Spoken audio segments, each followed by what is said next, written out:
അപ്പോൾ ഇന്ന് 2 ഹാങ്ങിങ് ബോട്ടും അതിൽ വെക്കാനായിട്ട് 2 ചെടികളും മേടിച്ചിട്ടുണ്ടായിരുന്നു കേട്ടോ. ടെർട്ടിൽ വൈൻ അതിൽ വെക്കാമെന്നൊക്കെ ഞാൻ വിചാരിച്ചത്. പക്ഷേ എൻ്റെ കയ്യിലിപ്പോൾ ടെർട്ടിൽ വൈനൊന്നും ഇല്ല കേട്ടോ. ഞാൻ ആദ്യമൊക്കെ കുറേ ഇങ്ങനെ വീടിന് ചുറ്റും പുല്ല് പോലെ വളർന്ന് നിൽക്കുന്നുണ്ടായിരുന്നു. പക്ഷെ ഇപ്പോൾ ഒരു തരി പോലും കിട്ടാനില്ല. അപ്പോൾ ആദ്യം തന്നെ ആ ഒരു പോട്ടിനെ ഞാൻ ചെറിയ ഹോളൊക്കെ ഇട്ട് കൊടുത്തു കേട്ടോ.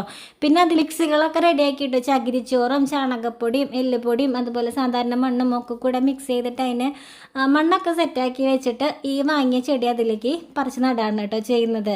നമ്മളിപ്പോൾ പുതിയ വീട് വാങ്ങിച്ചതിന് ശേഷം ഇവിടെ ചെടികളൊന്നും തീരില്ല. അപ്പോൾ എൻ്റെ ഒരു വലിയ ആഗ്രഹമായിരുന്നു പുതിയ വീടൊക്കെ ആയിക്കഴിഞ്ഞാൽ നമുക്ക് കണ്ണിന് കുളിർമയാകാനായിട്ട് കുറച്ചല്ല. അതെനിക്ക് ഭയങ്കരമായിട്ടുള്ളൊരു ചെടിപ്രാന്തമൊന്നുമില്ല. പക്ഷെ നമുക്ക് കാണാൻ ഭയങ്കര ഇഷ്ടമാണല്ലോ. ഒരു പച്ചപ്പും പൂക്കളൊക്കെ കാണാനായിട്ട് ഇഷ്ടമില്ലാത്തതായിട്ട് ആരാ ഉള്ളത്?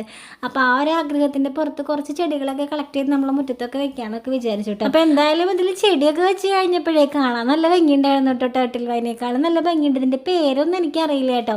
എനിക്ക് എപ്പോഴും പൂക്കളുള്ള ചെടികളോടാണ് കേട്ടോ ഇഷ്ടം. ഇപ്പം എല്ലാവർക്കും ഇലച്ചെടികളാണല്ലോ ഇഷ്ടം. ഓരോ തരം പേരിലും എന്തൊക്കെ തരം ചെടികളാണ് നമുക്ക് ചുറ്റും കാണുന്നത്.